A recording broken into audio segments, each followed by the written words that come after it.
देखिए 3 महीने में ये सेकंड अटेम्प्ट हुई है और अभी तक पहले केस का भी नहीं पता चला कि क्या कहाँ से है, आईडी के कहाँ गई, कैसे गई। और जो कल का रात का इंसिडेंट हुआ है तो ये तो ऊपर वाला भगवान ही बचा गया कि वो इंसिडेंट से पहले ही चल गया।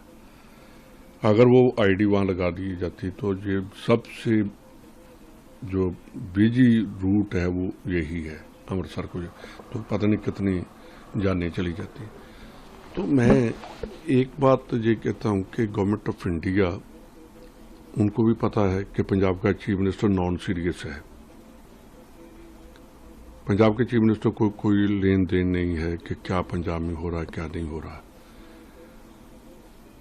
जैसे वो भाषण देते हैं, चाहे मीटिंग्स करते हैं, जो कंडक्ट करते हैं कि कैसे जेलों से गैंगस्टरों की इंटरव्यूज हो रही हैं, कैसे उनके ऑफिसर गैंगस्टरों की इंटरव्यूज करवा रहे थे, कैसे आज पंजाब में गैंगस्टरों ने सर उठाया है।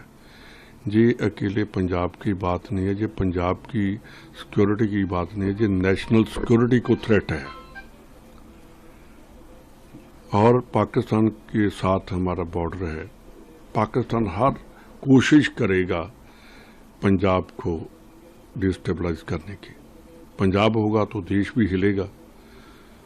तो मैंने होम मिनिस्टर साहब को एक दो बार कहा भी है कि आप सीरियस आपको होना चाहिए। बॉर्डर 50 किलोमीटर तक आपके पास है और आगे आपको पता ही है कि जो चीफ मिनिस्टर जैसे कंडक्ट कर रहा है। एक और बात तो बहुत मेरी समझ में नहीं आ रही कि जो पंजाब के डीजीपी हैं, इनकी इंटेग्रिटी वाइज मैं इसको अच्छा आदमी समझता हूँ। हमारे गुरदासपुर में एसएसपी भी रहे, बहुत अच्छा काम किया बहुत पहले 97 में। पता नहीं डीजीपी की स्पाइन को क्या हो गया, जहाँ तो केजरीवाल एंड कंपनी ने डरा लिया है। अब उनको डीजीपी साहब को ये डिसीजन करना होगा कि 4 साल मैंने डीजीशिप कर लिया, कोई नहीं इतनी पंजाब का डीजी रहा इतना टाइम, अब कुछ करना चाहिए उनको कि जिस स्टेट का खाया है नमक, उसी स्टेट को हम मरने के लिए छोड़ रहे हैं। पंजाब पुलिस जो कभी मानी जाती थी कि टेररिस्टों, गैंगस्टरों और एंटी नेशनल एलिमेंट्स के अगेंस्ट लड़ने वाली फोर्स, आज बिल्कुल निहत्था हो गई है। और डीजीपी साहब, मुख्यमंत्री ने जो भी कहा है, केजरीवाल जो भी कहता है वो करो जो पंजाब के लिए है। आप उनके नहीं हो, आप पंजाब के हो, आप देश के हो। पहले किसी कांग्रेसी लीडर के ऊपर केस बनाना वो अलग बात है, पर देश की, पंजाब की इंटेग्रिटी के ऊपर कॉम्प्रोमाइज मत करो, सिक्योरिटी के ऊपर कॉम्प्रोमाइज मत करो। ये आपका भी बहुत बड़ा नुकसान होगा और इंडियन पुलिस सर्विसेज के ऊपर भी एक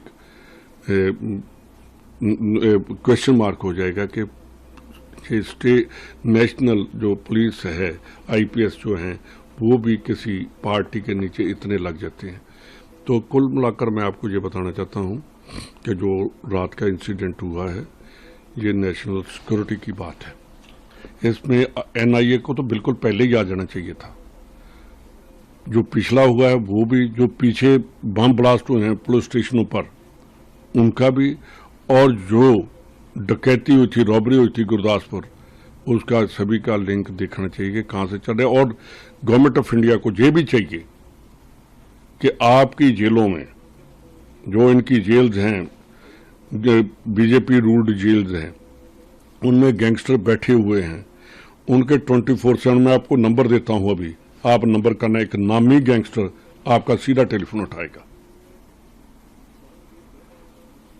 मैं आपको नंबर दे रहा हूं, उस नंबर को करके, वो नंबर आपको अगर अभी नहीं उठाया तो आपको कॉल आ जाएगी। पंजाब पुलिस को भी मैंने दिया, डीजीपी साहब को भी दिया, वो नंबर बंद नहीं हुआ। एनसीबी को भी, जो चीफ हैं गवर्नमेंट ऑफ इंडिया के, उनको भी मैंने नंबर भेजा, उसका नंबर बंद नहीं हुआ। तो जो गवर्नमेंट ऑफ इंडिया भी इससे बच नहीं सकती। पंजाब गवर्नमेंट का तो हम मैं नाम ही नहीं ले रहा, क्योंकि वो बिल्कुल ही कॉम्प्रोमाइज्ड है गैंगस्टरों के साथ। तो ये गवर्नमेंट ऑफ इंडिया क्या कर रही है? इन्होंने भी छूट दे रखी है गैंगस्टरों को। ये सबसे बड़ी बात, मैं आपका नाम भूल गया हूं, सिद्धार्थ। हाँ, सिद्धार्थ। सबसे बड़ी बात, सिक्योरिटी मिलनी चाहिए। थ्रेट परसेप्शन पर सिक्योरिटी मिलती है। पंजाब में इनको सिक्योरिटी दी, सभी एमपीज को नहीं दी। पंजाब सरकार ने पहले इतनी सिक्योरिटी एक आदमी को दी थी, वो था राघव चड्ढा। दूसरों के पास, जो आम एमपीज के पास सिक्योरिटी होती है, वही रहती है। उन्होंने पार्टी स्विच ओवर किया। यार, रातों रात बिना थ्रेट परसेप्शन के उनको इतनी बड़ी सिक्योरिटी दे देनी। क्या गवर्नमेंट ऑफ इंडिया लोगों को ये कहते कि आप डिफेक्शन करो, हम आपको नहीं भी जरूरत तो फिर भी आपको ये पैरामिलिट्री फोर्सेस हमारे ट्रैक पर लगनी चाहिए। पैरामिलिट्री फोर्सेस वहां बॉर्डर पर होना चाहिए। पैरामिलिट्री फोर्सेस के नाके होने चाहिए 50 किलोमीटर में। ये इनके लिए नहीं, जो बीजेपी ज्वाइन करते हैं उनके लिए पैरामिलिट्री फोर्सेस नहीं है। पैरामिलिट्री फोर्सेस है 50 किलोमीटर के एरिया के लिए, जहां इनका एक भी नाका नहीं है। इनको होम मिनिस्टर साहब को भूल गया जो आदिया का हुआ इंसिडेंट गुरदासपुर में, वो ज्वाइंट नाका था। फर्स्ट नाका बीएसएफ का, सेकंड नाका ज्वाइंट होता है बीएसएफ और Punjab police, third Punjab police का। तो वहां कहां गई नेशनल सिक्योरिटी की फोर्सेस? इनकी सिक्योरिटी के लिए लगा दी गई। यार, क्या बचेगा? कैसे देश बचेगा? क्या आप देश की कहते हो कि हम इंटेग्रिटी वाइज हम बात कर रहे हैं? करो बात। क्या पाकिस्तान के साथ हर रोज आ रहे हैं वहां से ड्रोन? किसने रोके हैं अभी तक? क्यों नहीं आपको वहां रडार लगे अभी तक? अगर देश की सिक्योरिटी के ऊपर कॉम्प्रोमाइज करते हो तो कोई माफ नहीं करेगा। सर, मतलब कहने का